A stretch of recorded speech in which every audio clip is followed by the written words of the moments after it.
Beautiful good morning to you. Thank you so much for joining us. Another day on River State Television, Channel 22 here in Port Harcourt. The program is Don't Train, coming to you live from this end. It's a couple of days to Christmas. I wonder how ready we are. I wonder how prepared we are. One of the preparations should be that you are not putting pressure on yourself. Yes, that should be number one preparation for Christmas. No pressure on yourself. For women, please do not start looking out for the best of clothes or the best of hair to buy. Just be yourself this period. You know that there's so much money in circulation. I'm just being sarcastic, saying that there's circulation of money in right now. So just do what you can. Do not labor yourself. Do not put pressure on yourself. Get what you can. Eat what you have, what is available. Because the rice you eat on Christmas Day is not different from the one you're going to eat in January. It's not different from the one you're eating today. So do not put pressure on yourself. That is one way of preparing for Christmas season.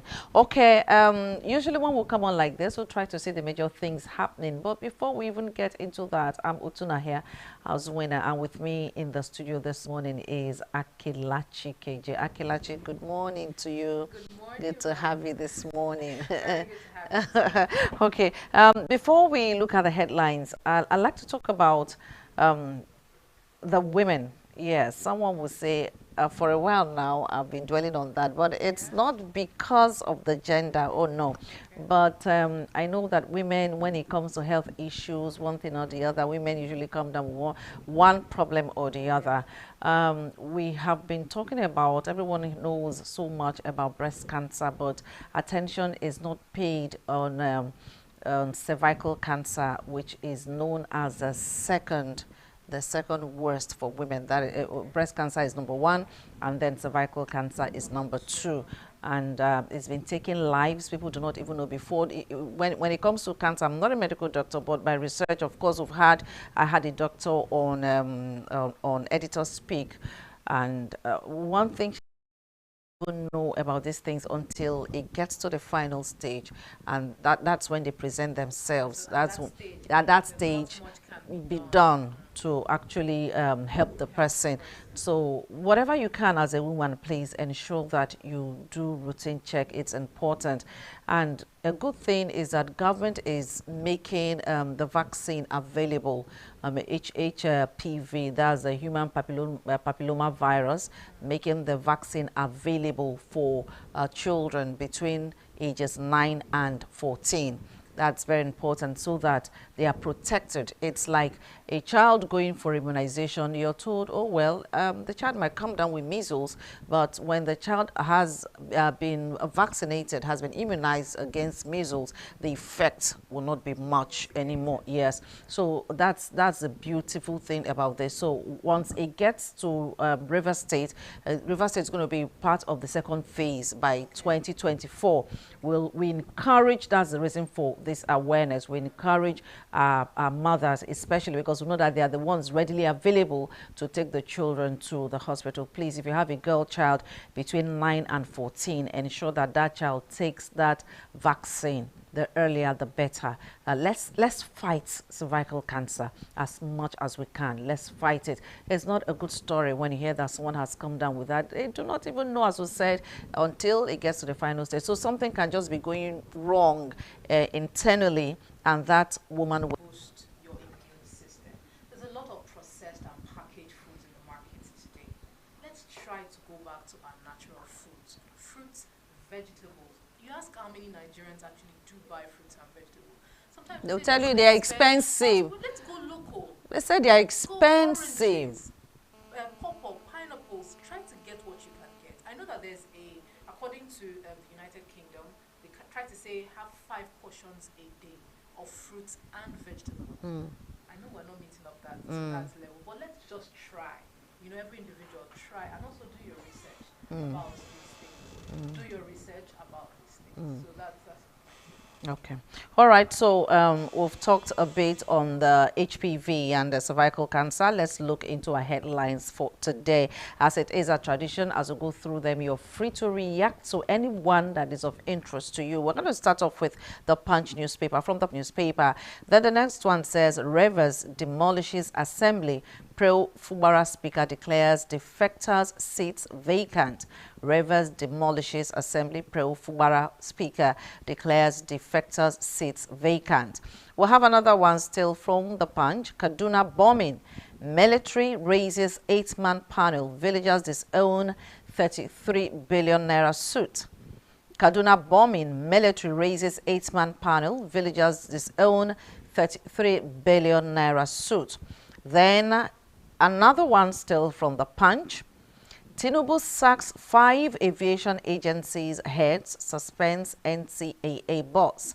Tinubu sacks 5 aviation agencies heads, suspends NCAA boss.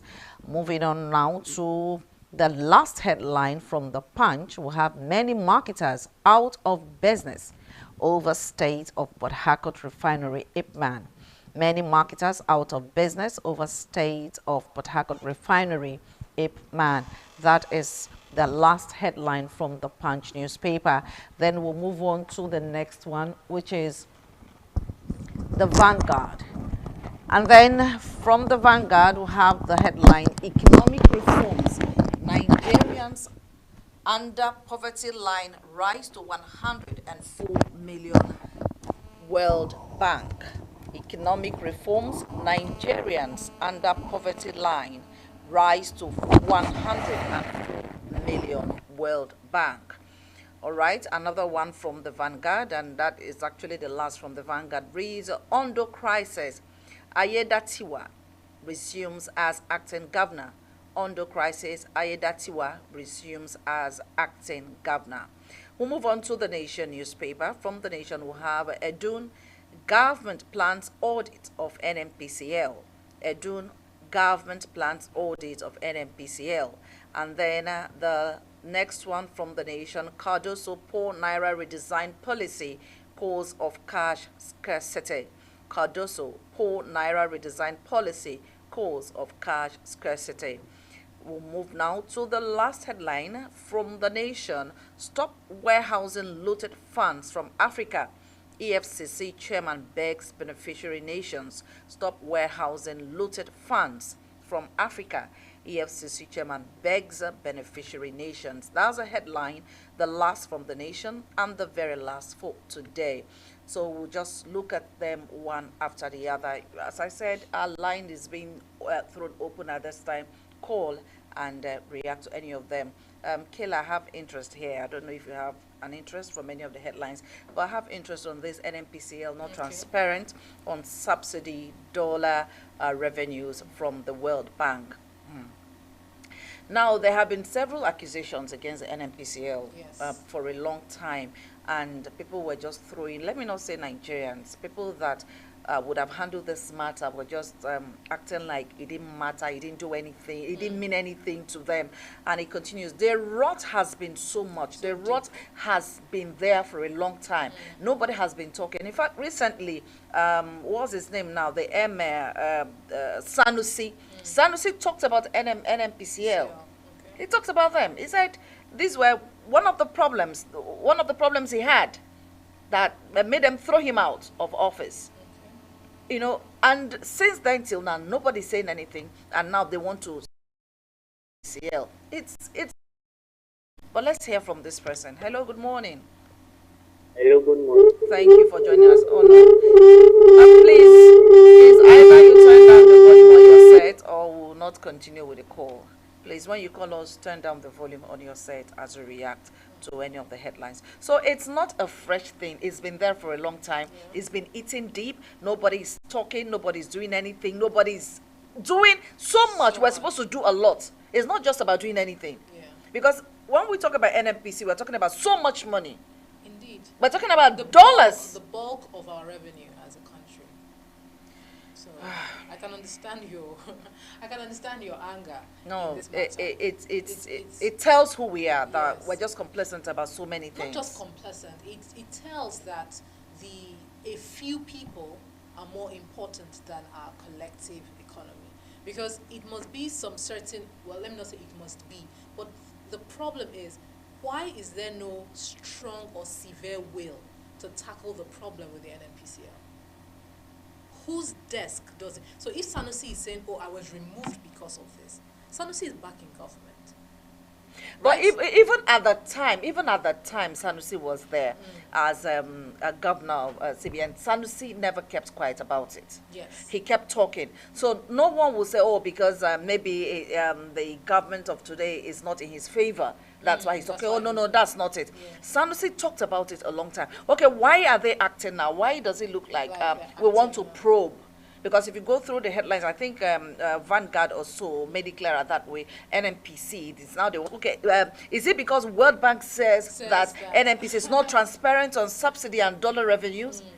Do we have to wait for Wait for- World Bank to No, react? don't You don't need to wait for necessarily think foreigners to tell you tell something what is to wrong do. in your But house. we know there's something is wrong. I think even the Senate committee responsible for the NPCL had already summoned the top management for NPCL, and they had shunned their summons, I think twice, and then they gave them a final warning, but they did finally appear before the Senate committee. So they also indicated that they needed to probe. So there's been a lot of talk about probing, but we've really not heard anything or any positive outcome of the probes. So I hope that this time around we have something. Okay, it's not enough saying we will probe. probe, It yes. what we want to see is the outcome, as you said. What we want to see is, okay, probe these persons. Let's get to the bottom of this. Let's know what's been happening. Let's know who's been eating what, Yes. taking what. Because we can't be talking about billions and trillions of dollars here, and they are not accountable for. Nobody says anything. Let's hear from this person.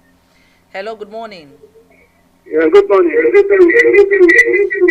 Oh, Turn down the volume of your TV. Sorry, Olara. I think this is one of the best moves we have taken. Because since we get to a point that as a man you have to stand on your ground. Because we've been saying all these things. If we haven't taken this move, I don't know where River State is heading to. I think we are in support of it. It's not because I'm a Rivers man, but because I hate injustice. I'm a Christian, I'm a believer, and I will stand on the truth.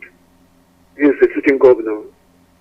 He's a sitting governor. The other one has gone. We don't have any right to the death to him. He has his own right. And saying those were the 27 people that defected from the party to the other party. Yes, any kind of law backing this thing has to be implemented, because since the back up from the party that put them there, they need not to stand as lawmakers again. They need to go afresh and they get a fresh ticket and contest. So if they say that, yes, they are right. They should keep those seats vacant, because it's time that we stand on our ground. They should allow River State to have peace. The peace that is raining in River State rain. Look, I have seen things because where I grew up, I have seen things. They should allow peace to reign in River State. Thank you. all right, thank you so much for calling. Thank you. I know that the headline this morning is on demolition, not not his angle, but it's okay. We can't hold someone to his thoughts. Everyone is entitled to his or her opinion. Let's hear from this person. Hello, good morning. They're on holidays. Your people. They're on holidays, right? Okay. Okay, so we're talking about NNPCL. If this doesn't, if it's not taken care of, it will not stop. It will keep going on, and we can talk about it for as long as we want to. But the surprising thing is that they had to wait for the World Bank to react. They had to wait till this time, knowing that from time to time, they say, okay, that's it there. That's it there from the nation, say, doing government plans audit of NNPCL. We do not want to, the word there is plans to audit. We do not want to hear that government is planning the audit of NNPCL. The plan has been there over time. The plan has been there for years. From time to time, you hear that. But what we want is for it to be implemented. We want to see action. Yes, for it to be implemented. It's not enough telling us that, that's Wale Edu, Minister for telling us that the government is going to audit NNPCL. Please, Wale Edu, we understand, as a Minister of Finance and Coordinating Minister of Economy, do well to ensure that this it is holds done. this time. Let it be done. The only way this can work is when transparency and accountability come to play. So that's the thing. So if you see the headline, they say that NNPCL has not been transparent with subsidy removal. Now, if I ask you, has subsidy been removed? Can you categorically tell me yes or no? As a layman, I would say yes. Do you understand? Do you understand? But what we keep hearing is there. Exactly. But the It's prices are not reflective of the fact that you say, oh, subsidy is still there or has been removed. So it's confusing. There's no transparency, like you said, and accountability. So we really do need that. Okay. All right. So we lost that caller there. So we just hope that at the end of the day, this will come through. Nigerians will hold Wale Edu responsible for this. For once, you know, by the time we start coordinating a Minister of Economy, Nigeria is holding me responsible for this to ensure that NNPCL goes through some form of audit. Let them go through the forensic and give us the right result. We do not want a situation where, you know, this is Nigeria and we know what happens. The result could come out there, and the real thing will not be made public. Yes, I mean, you remember when they were calling for the audit of NDDC. How did that end? Have you heard anything since then? Exactly. So these, I mean, we're tired of speeches, we're tired of planned audits. We just need action. And if they really do carry out the audit correctly, I assure you that a lot. They may, and it may never come to light. Yeah, well, let's see. They may. Is there any other headline for us to look at before? Yes, we go? I have. I know that time is running fast, but I have an under poverty line rise to 104 million. People. According to World Bank. World Bank again. According to World Bank, Nigerians right now, we know that all over the world, it's. I'm sorry, please, when you call, turn down the volume on your site, otherwise we won't be able to talk with you. All over the world, the economy is not as good as it used to be. Yeah. We know that the Russia, Ukraine affected a lot of things, and different countries are battling with different things right now. It's not just Nigeria. Yes. But the peculiar thing about Nigeria is that those that have been living under the poverty line, that the figure has been high over time, and now it has increased. Yes. It has increased to 104. It used to be, I think it used to be around 2001, 2002, it used to be around 95 million. And now we have 104 million Nigerians. But this is not surprising, is it? Because, I mean, if you see or experience on a large scale increased cost of prices generally at various things, let's talk about the basics, which is fuel, energy, but revenue or income remains the same. It's inevitable. The numbers will keep rising. I'm even surprised it's just 104 million, like they said. This year alone, we can imagine 104 million, you know, in Nigeria, when the figure, going by what we have seen, the figure could be 5 and the figure could be 10 and you're told it's just 2. So it might be more than this. Exactly, expect more. Let's see if we can hear from this last caller. Hello, good morning. Hello, one of the holiday makers has been biting. It's not been so easy for people. The question now should be, what is the government doing to actually ensure that people come out of this? Every day we talk about poverty line. When you look at the ratings, at the international level, on the international scale, where Nigeria is when it comes to poverty, we're still high. And it's more like nothing is done, yet you have a few persons that for as long as... but I know that the result will not be made public. If it is, the whole of it will not be made public.